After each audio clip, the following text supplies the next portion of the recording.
봄날학교 1기 여러분 안녕하세요. 저는 4강 이윤의 비밀에 대해서 강의를 맡은 박철우라고 합니다. 네, 별명은 스티브 철스입니다. 앞에서 노동력이란 무엇인지에 대해서 잘 배웠나요? 그렇다면 이번 장에서는 자본주의를 유지하는 데 필수적인 이윤의 그 비밀에 대해서 한번 파헤쳐 보려고 합니다. 우선 시작하기 전에 여러분들에게 한번 생각해 볼 만한 질문을 한번 던져 보겠습니다. 옛날에 사과농장을 운영하던 한 노인이 죽기 전에 이 사과농장을 물려주기 위해서 자신의 자식들 삼형제를 불렀습니다. 첫째에게는 사과농장의 땅을 주고요. 그리고 둘째에게는 사과 나무를 주었습니다.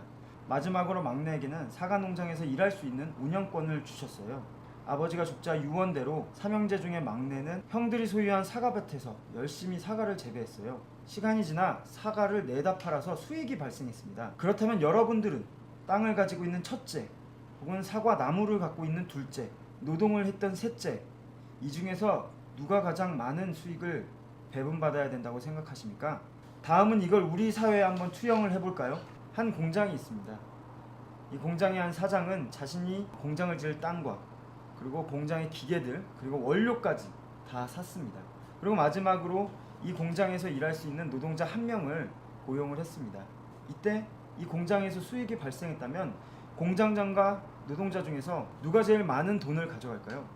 당연히 공장 사장이겠죠? 자본주의는 공장 사장들과 같은 자본가들에게 더 많은 이익을 보장해주고 있습니다. 과연 이런 이익 분배가 옳은 걸까요? 그렇다면 지금부터 기업의 이윤은 어디서부터 발생되는지에 대해서 같이 한번 배워보면서 생각을 해봤으면 좋겠습니다.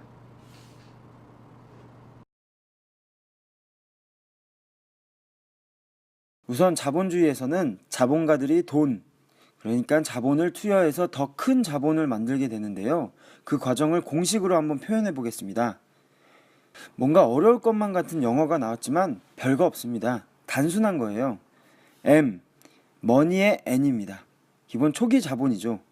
이 자본을 가지고요. 다음은 C, commodity, 바로 상품이란 뜻입니다. 하나의 상품을 만드는 데 필요한 기계나 원재료 같은 걸 생산 수단이라고 하는데요. 이것도 당연히 하나의 상품을 사는 것입니다. 그리고 노동력도 사야 합니다. 노동하는 능력도 하나의 상품이라고 앞에서 얘기했던 거 기억하시죠? 그 다음에는 P, 프로덕션, 생산입니다. 시장에 내다 팔 상품을 만드는 생산 과정을 거칩니다. 이제 C 다시, 기다리던 상품이 나왔어요. 그리고 이걸 팔아서 M-라는 자본이 탄생합니다. 이때 당연히 앞에 M보다는 M-가 커야겠죠? 자본가가 미치지 않고서 10억을 투여했는데 똑같이 10억을 버는 짓을 누가 하겠어요? 그렇다면 위 과정 중에서 어디서 새로운 가치, 즉 이익이 발생해서 M-가 커질 수 있었을까요? 그게 오늘 배워야 할 핵심입니다. 구체적으로 예시를 들어서 설명하면 좋을 것 같은데요. 우리에게 친숙한 새우깡 공장을 예시로 들어보려고 합니다. 우선 새우깡 공장 사장, 여기서는 자본가라고 불러볼게요. 그리고 하루에 새우깡 10봉지를 생산을 하기 위해선 다양한 게 필요하겠지만 좀 단순화시켜서 설명을 할게요. 일단 자본가는 초기 자본으로 생산에 필요한 상품들을 사야겠죠? 우선 새우깡 원료는 밀가루만 든다고 할게요. 새우깡 10봉지를 만들기 위해서 밀가루 10kg를 10원에 샀습니다. 그리고 새우깡 10봉지를 만들면 수명이 다하는 기계 한 대를 6원에 샀어요. 마찬가지로 새우깡 10봉지를 만들기 위해서 노동자 한 명의 하루 노동력을 4원에 샀습니다. 자본가는 총 20원을 투자했어요. 여기서 쉬운 설명을 위해 두 가지만 가정할게요. 첫째는 6원에 샀던 기계가 과자 10봉지를 만들면 더 쓸 수 없다고 칠게요. 사실 현실에서도 기계를 100만원에 사서 1년을 썼다고 하면 그 기계값 100만원에서 하루 사용비가 나오기 때문에 이렇게 가정을 해보고요. 둘째는 노동자의 노동력을 일반적으로 1시간에 1원의 가치를 창조한다고 가정할게요. 자, 그럼 이렇게 만들어진 과자 10봉지의 가치를 매겨볼까요? 밀가루 10kg인 10원과 기계는 6원의 가치를 새우깡 10봉지에 그대로 이전하게 됩니다. 투여된 노동력은 4시간을 일해서 4원만큼의 가치가 창조되었기 때문에 만들어진 새우깡 10봉지에 4원의 가치가 더해집니다. 이렇게 새우깡 10봉지의 가치를 다 더해보니 20원이에요. 그런데 자본가가 투자했던 20원이랑 같은 가치네요? 말이 안 되죠? 이러면 자본가가 아니라 새우깡을 만들어 어린이들에게 기쁨을 주려는 자원봉사가겠죠? 자본가는 그럴 줄 알고 미리 재료와 기계를 더 준비했어요. 밀가루 20kg에 20원에 사고 기계는 2대를 사서 12원에 샀어요. 노동자 한 명은 새우깡 20봉지를 만들려면 8시간을 일하는데 자본가는 4원을 주기로 했기 때문에 노동자에게 4원만 주는 겁니다. 애초에 8시간을 일하면 4원을 주겠다고 한 거죠. 노동자에게는 4원이면 앞서 배웠던 노동력을 재청출하기 위한 충분한 가격입니다. 그런데 추가로 4시간을 더 일하게 됩니다.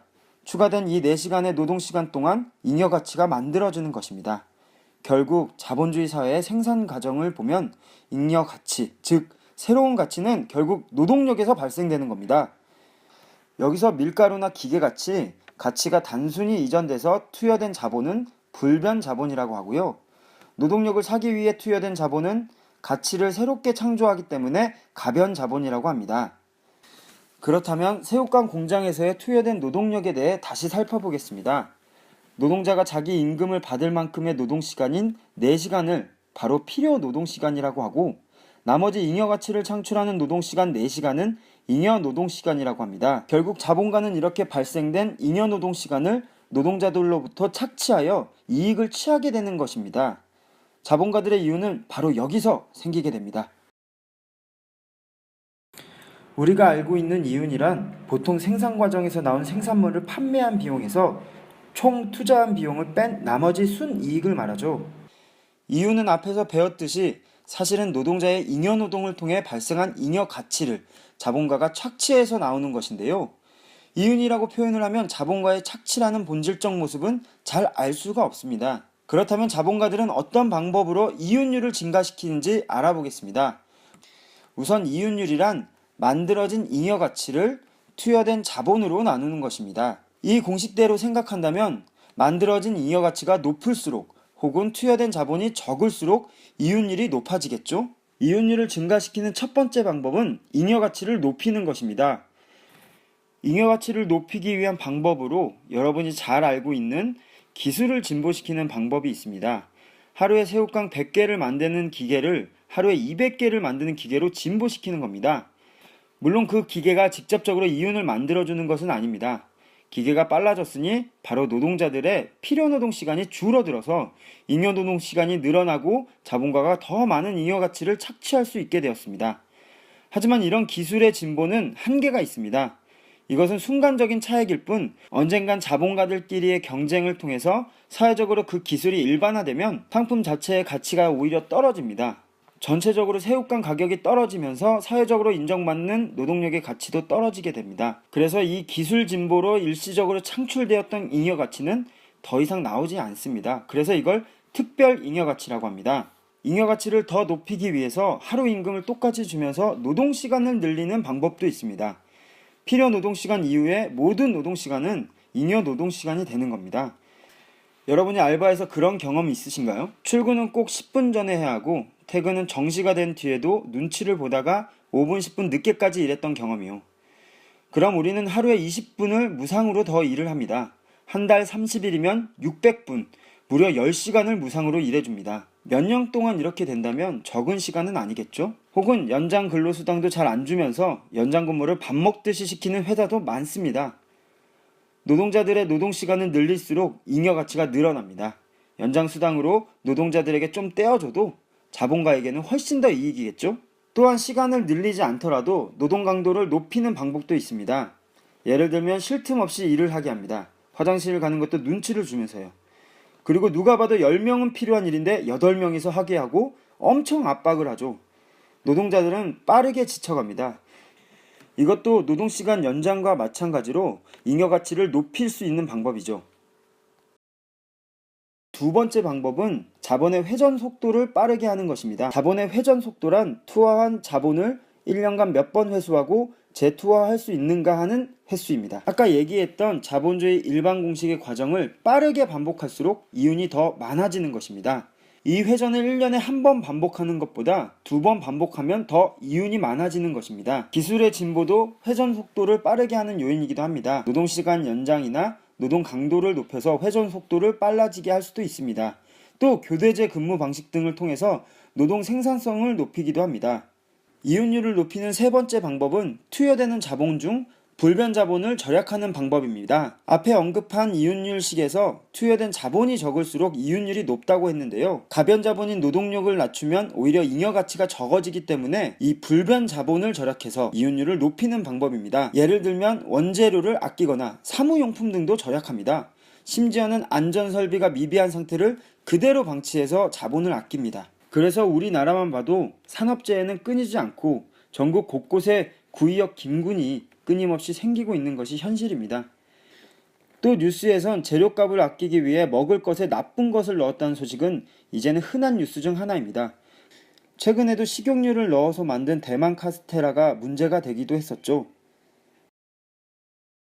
지금까지 자본주의 사회에서 발생되는 유일한 새로운 가치, 즉 잉여 가치를 바로 노동자들의 노동력에서부터 나온다는 것을 배웠습니다. 또 자본가들은 그 노동자들이 만들어낸 그 잉여 가치를 어떤 방법을 써서 더 많은 이윤을 내려고 착취하는지에 대해서도 알아봤습니다. 사실 자본가들도 이 치열한 자본가들끼리의 경쟁 속에서 살아남기 위해서 굉장히 발버둥칩니다. 그러기 위해선 더 많은 이윤을 내야 하고, 더 많은 이윤을 내기 위해선 더 많은 노동자들을 착취를 해야만 그게 가능한 거죠. 이것은 개별 자본가들의 특성이 아닌 자본주의가 만들어낸 구조적 모습은 아닐까요? 또한 대한민국은 이 OECD 국가 중에서 1인 연간 노동시간이 1입니다. 산업재해로 사망할 확률도 1입니다. 유독 대한민국의 이 열악한 노동 환경에 대해서도 한번 생각해 볼 필요가 있는 것 같습니다. 저희 수업은 여기까지입니다. 끝까지 함께 해주셔서 감사합니다.